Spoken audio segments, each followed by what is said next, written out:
Welcome back to another episode of Rob Sports Center. Man, as you can see by the title, today we're going to be studying some film of Quinyon Mitchell. This was pretty requested after the Cooper DeJean video, so I was like, man, you know what? Let me go ahead and do it. And I was going to do it anyway, honestly, but I was like, man, I got a few people that had requested it, so I was like, let's go ahead and get it knocked out. So we're going to jump straight into it, man. Start the video off already, man. Third and fourth possession, got to have it moment. Now, I am surprised. Obviously, if you're a defensive coordinator and you're studying film, getting ready to play the Dallas Cowboys, and those gotta have it moments, those third downs, those fourth downs where we really gotta have it, you would assume that 9 times out of 10 the ball is gonna go to CeeDee Lamb, which I see that I think they had CeeDee Lamb down in the slot on the opposite side of the field, and I think they was doing that. Well, I don't say I think. I know the reason why the Cowboys was doing that because they didn't have a lot of other threats outside of CeeDee Lamb consistently. So most teams in those situations are going to double team CeeDee Lamb, obviously, right? Now, the thing is, when you move a guy around a lot more, like how the Cowboys were doing CeeDee Lamb, you have him outside the numbers, you have him inside the numbers, you have him in the backfield. It's a lot harder to double team him because you have to find him and locate him before you can double team him. So I did notice on this play right here, too, that the Eagles, because like I say, I thought that this is another one of those plays where it was a rare play that Vic Fangio actually sent the blitz, but it looked like he was going to send a blitz. He had the line of scrimmage kind of crowded up, probably trying to create confusion, especially with a less experienced quarterback being in the game because Dak was hurt at this point, and he ended up dropping two guys back, number 3 and the other guy back on like Bond back in pass coverage, and that actually took away the Turpin option in the slot. That's where they probably was going. But they go out here with Quinyon Mitchell, and man, I mean, he does a good job at his one-on-one coverage here. It's a single high, so based off of the position of the field, you probably don't have no over-the-top help. Now, one thing you do understand is that, okay, my help is inside because I do have a single high. So I'm gonna use the boundary, I'm gonna use the sideline as my as a defender as well. Because I know that when you're lining up this when you have a split as wide as his was, 9 times out of 10, anything that they're finna throw is gonna be breaking back inside or is going to be vertically down the field, right? If you break back inside, now you're breaking to where my help is at now because you got linebackers that's sitting down and you got safety that's sitting down. And for those who may not know, so I want you guys to pay attention to the linebackers on this play. I know some of you guys may say, well, if it's man, why weren't they on a man? I'm going to show you why. So pay attention to this. So watch the linebackers. They're watching the running back. Running back, boom, has to pick up the blitzer coming in. So once that running back does not go out for a route, now those linebackers are free to roam. Now they can either be used as spies in those situations, they can be used as blitzers in those situations, or you can use them as a robber to try to take away crossing routes, kind of similar to what Vaughn did against Turpin in the slot. But like I said, man, Quinyon Mitchell, he did as good as he could do on this route. I mean, he held this the best that you can hold it, honestly. I mean, old boy tried to give him a fake inside. It wasn't a really convincing fake. Quinyon didn't bite on it. He stayed patient. He stayed disciplined within his technique, and he kind of just forced him out of bounds, kind of pushed him towards the out of bounds line and made it a hard catch and throw, a hard throw for the quarterback to put it in a position, and then a hard catch for the receiver to even be able to get both of his feet in. But if you see right here, even when he catches it, boom, he kind of never really had a shot at it, but Quinyon kind of carries him out of bounds and just pushes him out of bounds. So as a corner, that's what you want to see. You want to be able to compete from the catch, from the beginning all the way to the end. So he could have been like, okay, man, that's a catch. I'm going to give it up. I'm going to give up. But, when you don't give up on a play, he make the catch and just, push him out of bounds or even just fall on top of him. It can be all in the name of disrupting the pass and taking away an opportunity for the offense. And like I said, having it being a third and 4, I got to have a situation now you put your offense back on the field to be able to possibly put up points so y'all can, to help with y'all winning the game and to stop the offense, obviously, from putting up more points. Now, they're still in field goal range, so they're probably going to kick a field goal after that. But 3 points, giving up 3 is much better than giving up 7. So on this play right here, man, we have another 3rd and 4, another got to have a situation. And on this play right here, first of all, we're going to talk about Kirk Cousins on this pass right here, man. This pass right here, you have to put this pass on the outside shoulder of the receiver. Because if you put the pass on the outside shoulder, 9 times out of 10, only he can get to that. Either you're going to overthrow the receiver or he's going to catch it. You put it on his inside shoulder. Now, what almost possibly happened on this play is a possibility of happening, and that's almost you throwing a pick 6 because you underthrew the ball. You don't want to put that. And then also, too, you don't want to put your receiver in a compromising position in terms of having to be running one way and to try to turn back around real sharp to make those catches. A lot of times, man, those can lead to torn ACLs and torn meniscus and all type of things with those type of, those out of nowhere breaks with those horribly thrown passes. But if you see right here, the Eagles was in a single high. They had Chauncey Gardner-Johnson at the back at the deep safety, and everything else was kind of man across the board. You look at with the running back, he released out of the backfield over here,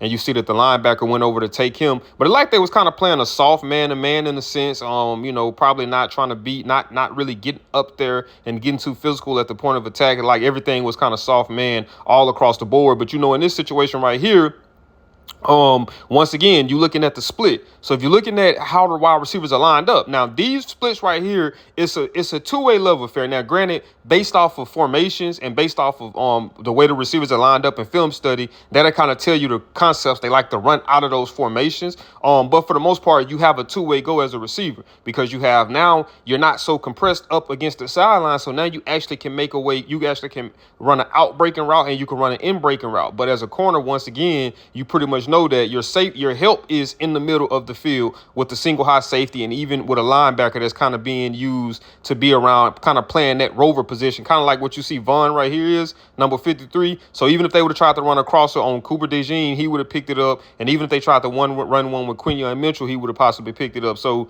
you once again you give the you shade. Well, it looked like on this one he kind of was shaded towards the inside a little bit, or he might have been squared up on him.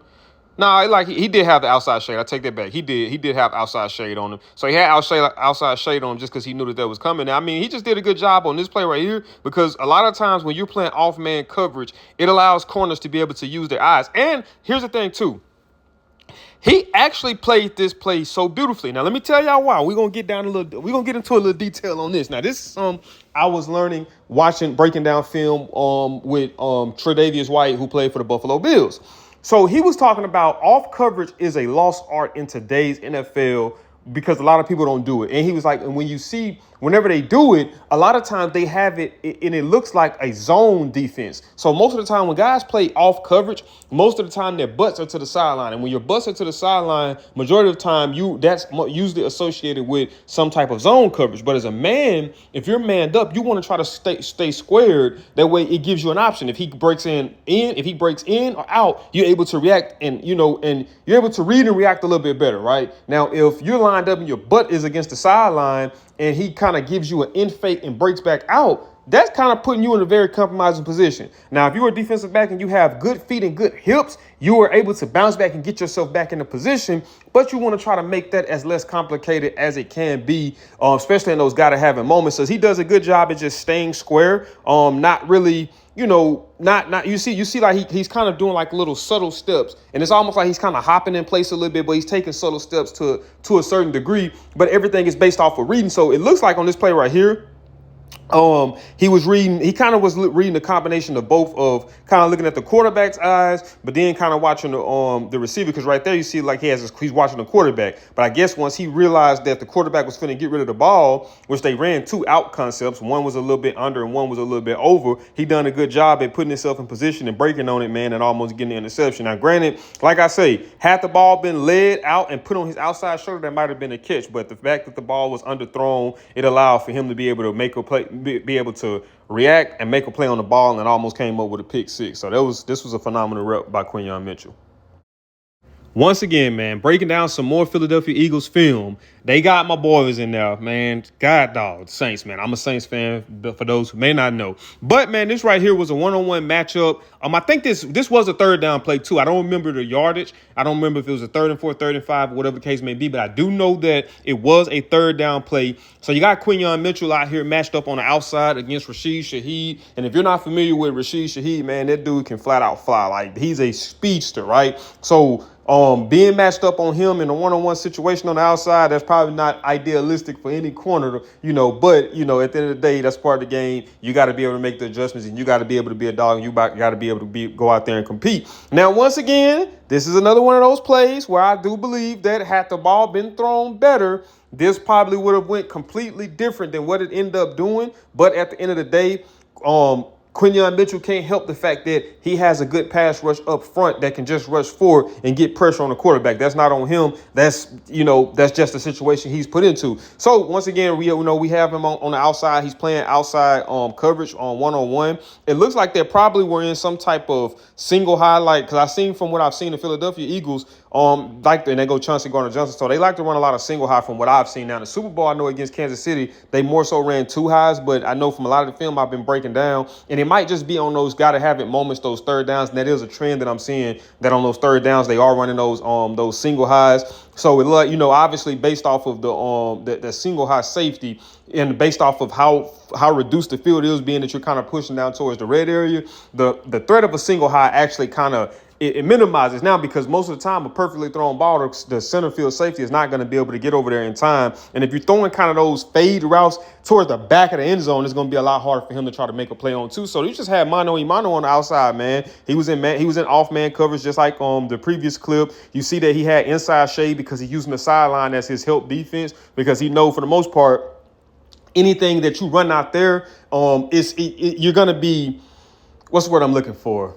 You're going to be restrained in terms of what you can do, because you are having to work against that sideline. And then that also goes into with a DB understanding that when he make those out breaks similar to what he thought he was going to do on this one, he can break on it a lot more aggressively, because guess what? Most of the time, that's a very hard throw for the quarterback. Like I'm going to be completely honest with you, even on this play right here. So even with Shaheed beating him to a degree, had a step or two on him, that's still a kind of hard throw to throw, because like I said, you're trying to avoid giving the center field safety an opportunity to make a play on that ball. So that almost has to be an almost perfect pass. Now I'm throwing it behind him. It ain't gonna really help his situation in terms of the receiver, but like I said, once again, he can't help that he got a good a rush up front. And I know some people might say, well, why didn't he get physical? For one, it was past 5 yards, so you can't do that. For two, but then when you're going up against these receivers in the NFL are so much more skilled than what you go up against high school, and darn sure high school, but what you even go up against college, depending on where you went to. So you can't necessarily always think that you're going to be able to get physical, especially with guys that can really fly. You know what I mean? Sometimes you want to be able to give them that cushion, but then also too, you want to give different looks. You don't want to just sit there and press all game long, every game, because now teams know what you like to do and they're going to find ways to exploit it. But you always want to keep those receivers guessing. You want to sometimes show them, oh, I'm going to get up here at the line of scrimmage and I'm going to get physical with you. Then on this next one, I'm going to show that I'm getting physical and I'm going to press Bill. And on this next one, I'm just going to play off man. So it keeps them guessing on to actually what it is that you're going to do. And it keeps the quarterback kind of confused if he's based in him reading the defense off of the position of the corners. So if I got a corner that's pressed over here on this side and I got a corner who's off on the opposite side, now for a quarterback, I can't really look at those corners and dictate what they're in defensive-wise, formation-wise, because they're showing me two different looks on either side. So now I have to really go based off of what I'm seeing from the safeties or what I'm possibly seeing from the linebacker. So, like I said, man, he played this play kind of as good you can play it. I mean, he did a good job at shading on the inside. He did a good job at,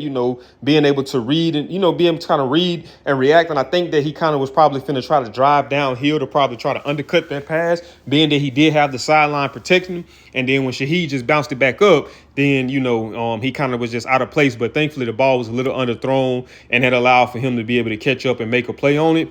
All right, man. So we're going to end it off with this, man. And we got Quinyon Mitchell matched up with Mike Evans. And this was another third down, got to have a situation. Now, this is funny. This play right here is funny because I remember it from the mic'd up. And I don't know if any of you guys seen that when Quinyon Mitchell got hyped after he made the play. And then he was I think he might have been asking Mike Evans, like, am I good or something like that? And Mike Evans was like, I don't know you. He told me it's easy to get open on you. So, he had Mike Tyson. I said Mike Tyson, but he had Mike Evans probably felt like Mike Tyson on this play, or after this play at least. But, he had Mike Evans a little upset and a little frustrated. So, but he played this play as good as you can play it. You can see that he's outside shaded because once again, one thing. He's inside shaded, I would say. Once again, because guess what? You want the quarterback to throw this ball, because it took me time when I was sitting there breaking this film. I'm like, man, okay, what could he have done maybe to made this play even greater? That's just the way I be thinking. I'm just kind of trying to pay attention and kind of trying to analyze things. And I got to thinking, I was like, Rob, you do realize that a throw like that is almost similar to the throw that was on the previous clip with him and Rashid Shaheed. to throw a ball, because you know based off of the split, once again, you got to watch the alignment. Look at where he's lined up. You know that based off of where he's lined up, you know that based off of being that this is a guy to have a third down situation. For the most part, anybody in the stadium who know anything about football know exactly where that ball is going. So you know that once he's lining up closer to the formation, he's trying to create space to be able to go outside, and they're relying on that back shoulder fade. So what does he do? He takes away the inside for one. Now, inside shade, just in case you do try to run something inside, I'm already shaded inside because, like I said, because the field being so condensed, and if you're playing man all across the board, the chances of you having inside help, because once you get up this close, everything is pretty much cover zero at that point. You're straight man, because there's no way for a safety to really be able to help you unless you line up two guys directly in front of Mike Evans, kind of how you seen how that picture with Calvin Johnson having those two corners lined up in front of him. Similar, you know, that's the only way that you can double team. Other than that, it's just mano y mano, my man versus your man. Let's see who wins. And like I say, man, Quinyon Mitchell did a good job at this. He didn't get physical with him at the line of scrimmage. And some people might say, man, he's supposed to got physical. I mean, yeah, there's plenty of ways to skin a cat. So you can play with the hands and you can play a little bit without your hands. But you have to understand, when you're dealing with a receiver that's as physical as Mike Evans, you're giving him what he wants, trying to get physical with him most of the time, you know. So you want to try to, and then, like I said, also, you want to throw different looks. You don't want them to be able to come and know exactly what you're going to do. You want to try to give them good looks. But like I say, man, just good technique on this play, man. Good job at staying square. Good job at, you know, being able. He didn't have an opportunity to turn around and locate the ball. But if you can look at it, he probably was looking at Mike Evans' hands. So whenever Mike Evans' hands went up right here, boom, he knows that 9 times out of 10, the ball is coming. Right? Because most receivers, especially in this league, they get a little bit better at waiting beforehand, waiting to the last minute possible to raise their hands up to throw off the DB. So he does a good job at being able to track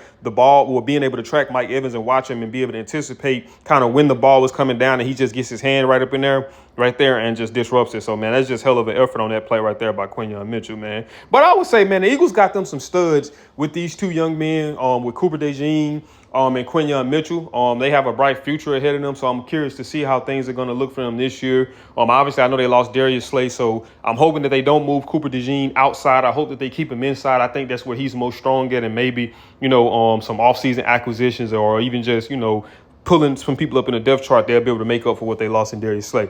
But, man, that's it for this video. If you did enjoy this video, do me a big favor, man. Smash that thumbs up button. Also, if you're new to the channel, make sure you subscribe. And when you subscribe, make sure you got that notification bell turned on. That way you be notified every time I upload. And I'll see y'all in the next video, man.